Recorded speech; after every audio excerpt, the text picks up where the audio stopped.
तो ये अति दुखद है कि देश को भारतीय संविधान के मामले में बार बार ऐसी अप्रिय परिस्थिति का सामना करना पड़ता है। बीएसपी मुखिया सुश्री मायावती ने कथित तौर पर संविधान में छेड़छाड़ को लेकर न सिर्फ सरकार को घेरा है बल्कि कई मुद्दों पर बाकायदा मोर्चा खोल दिया है। लखनऊ में आयोजित एक प्रेस कॉन्फ्रेंस में मायावती ने उन तमाम मुद्दों को उठाया जो कि आने वाले चुनाव में पॉलिटिकल रूप से दूसरी पार्टियों को घेरने के लिए मुद्दा बन सकते हैं। अति दुखद है कि देश को भारतीय संविधान के मामले में बार बार ऐसी अप्रिय परिस्थिति का सामना करना पड़ता है और इस संदर्भ में बीएसपी को इन पार्टियों के विरुद्ध ऐसा लगता है कि अब हमें भी अपनी आवाज देश भर में जरूर उठानी पड़ेगी। जी हां, बीएसपी प्रमुख ने चेतावनी दी कि अगर संविधान में छेड़छाड़ की गई तो बाकायदा उसका विरोध किया जाएगा, जमकर सड़कों पर उतरकर।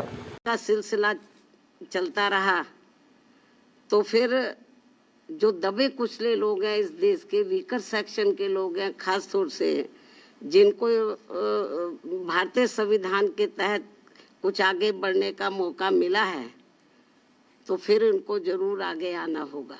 आने वाले चुनावों में हो रही वोटर लिस्ट पर चर्चा को लेकर भी बीएसपी प्रमुख ने सवाल उठाए और वोटर लिस्ट को लेकर चुनाव आयोग को मायावती ने बाकायदा सलाह तक दे डाली। वोटर लिस्ट में भी सुधार को लेकर जो किस्म किस्म की भ्रामक बातें कही जा रही हैं, तो उसे भी केंद्रीय चुनाव आयोग को अपनी स्थिति को जरूर स्पष्ट करना चाहिए और सभी राजनीतिक पार्टियों को विश्वास में लेकर इस कार्य को पूरा किया जाना चाहिए। इसके अलावा धार्मिक उन्माद और देश भर में धर्म के नाम पर हो रही हिंसा को भी मायावती ने निशाने पर लिया। पिछले कुछ समय से देश में कई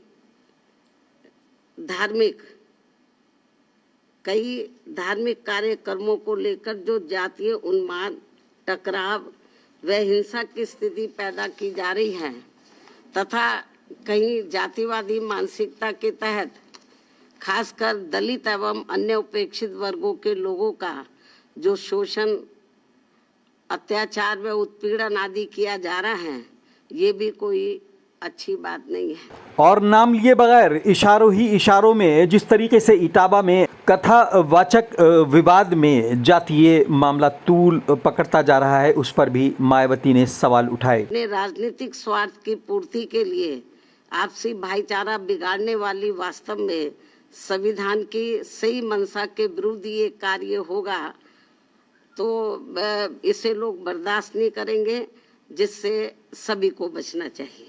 इसके अलावा भाषा के नाम पर हो रही राजनीति को लेकर भी बसपा प्रमुख मायावती ने जमकर सरकार पर और विपक्ष पर निशाना साधा। आए दिन भाषा के नाम पर की जा रही राजनीति भी कोई ठीक नहीं है, जबकि संविधान की मूल भावना के अनुसार सभी भाषाओं को सम्मान देना जरूरी है।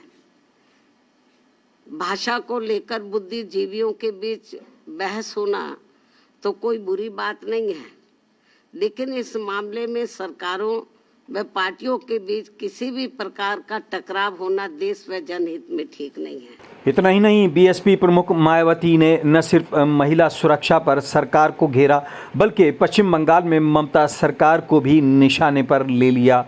यानी उन्होंने आने वाले चुनावों में अपनी मंशा साफ कर दी है कि बीएसपी अकेले ही अपने दम पर राजनीति करेगी। बंगाल सहित पूरे देश में अब कहीं पर भी हमारी महिलाएं पूरे तौर से सुरक्षित नहीं हैं। ये भी बड़ी चिंता की बात है। ये चैनल आपका है, आपसे रिक्वेस्ट है कि इसको सब्सक्राइब कीजिए ताकि आपकी आवाज़ और मजबूती से उठाई जा सके।